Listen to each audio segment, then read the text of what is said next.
You may easily believe how great was the difficulty to persuade my father that all necessary knowledge was not comprised in the noble art of bookkeeping.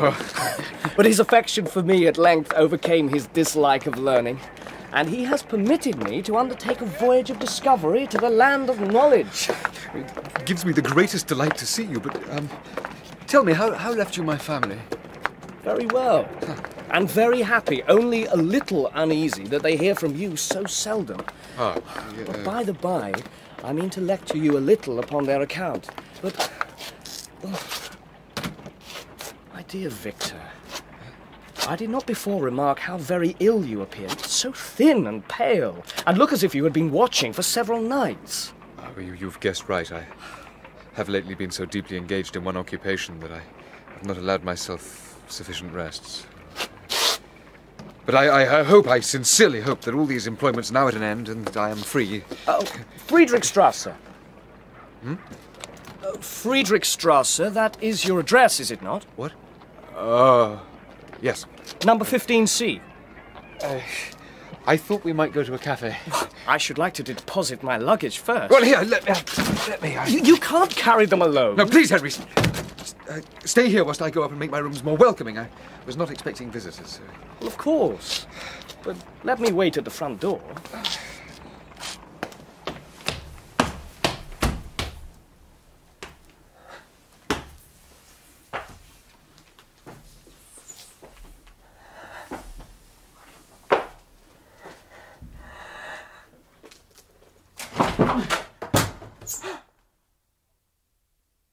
He's gone.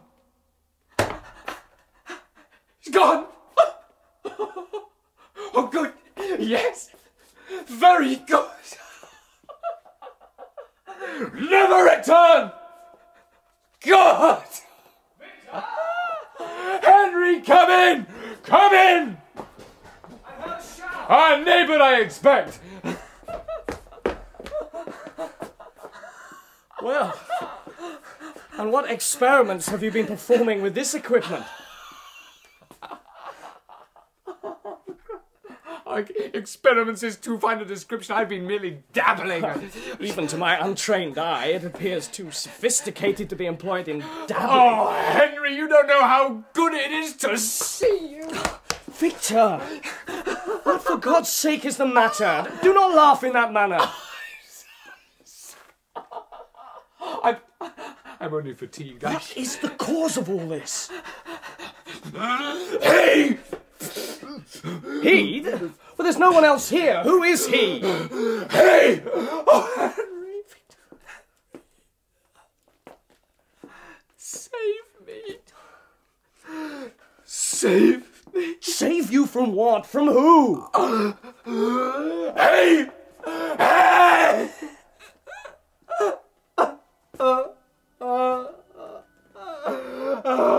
This was the commencement of a nervous fever which confined me for several months. The form of the monster on whom I had bestowed existence was forever before my eyes, and I raved incessantly. Victor!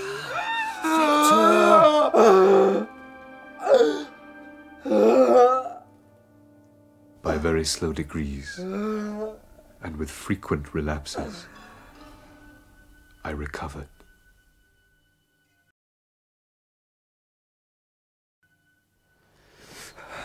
Are you awake?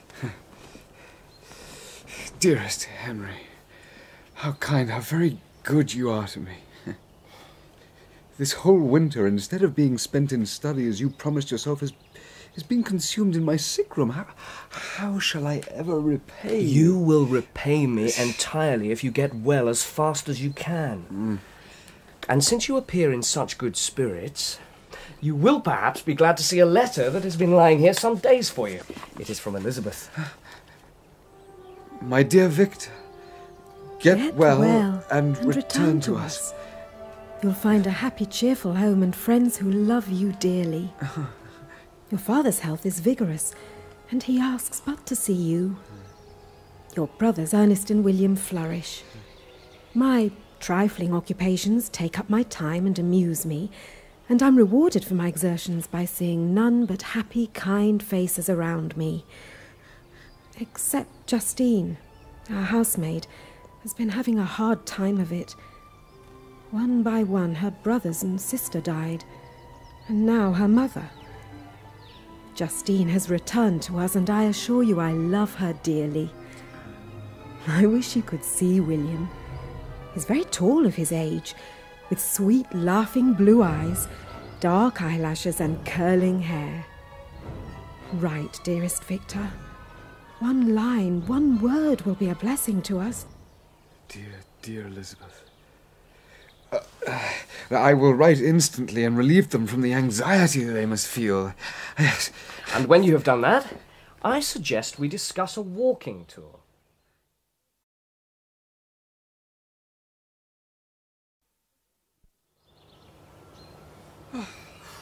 Oh, Henry, this has been a glorious fortnight. We have been blessed with the weather. Oh, I realize now I'd become too single-minded. Lost touch with the better feelings of my heart. You haven't revealed about what you were so single-minded. Oh, it matters not now. Once again I love nature, the cheerful faces of children.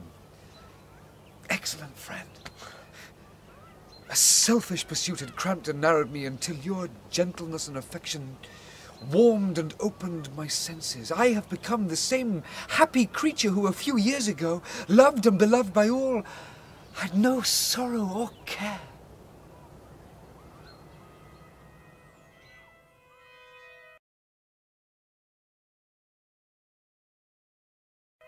On our return, a letter from my father.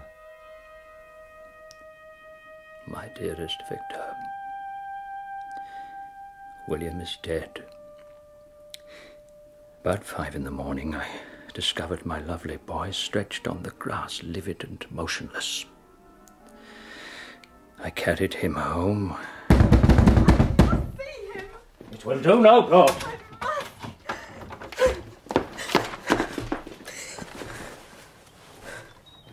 It's not there! What? Oh, it isn't there! Oh, God! I've murdered my darling child. What? The locket his mother gave me. Last night he teased me to let him wear it. It's gone. It must be that which urged the murderer to his deed.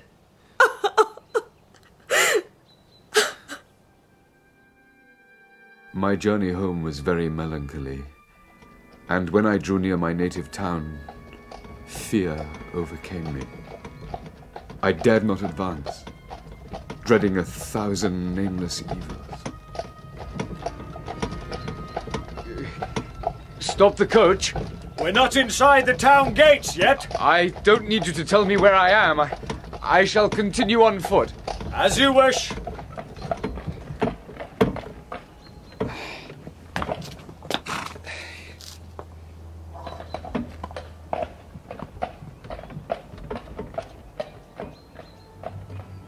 Dear mountains, your summits are clear, the sky and lake are blue and placid. Is this to prognosticate peace or mock at my unhappiness? My country, my beloved country. Then, when night fell, I was too late to enter the town, the gates being shut. I resolved to visit the spot where poor William had been murdered.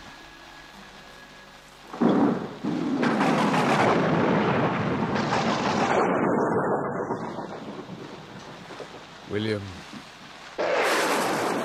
this is thy funeral. This is thy dirge.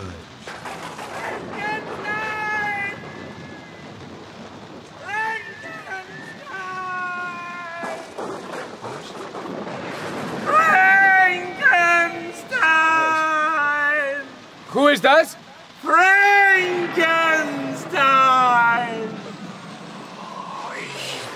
Frankenstein! It speaks! Frankenstein! What do you here? You will discover. You come to mourn your brother. How do you know? No! No! It cannot be! Can it? No! You are the murderer! Ye gods! Come back, demon! Show yourself!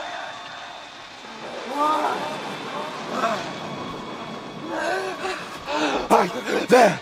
Among the rocks of Mount Salef. He reaches the summit and disappears! Here to there in a flash of lightning. I made him well! Too well! What have I done? Have I turned loose into the world the depraved wretch who is delighted in carnage and misery? What have I done?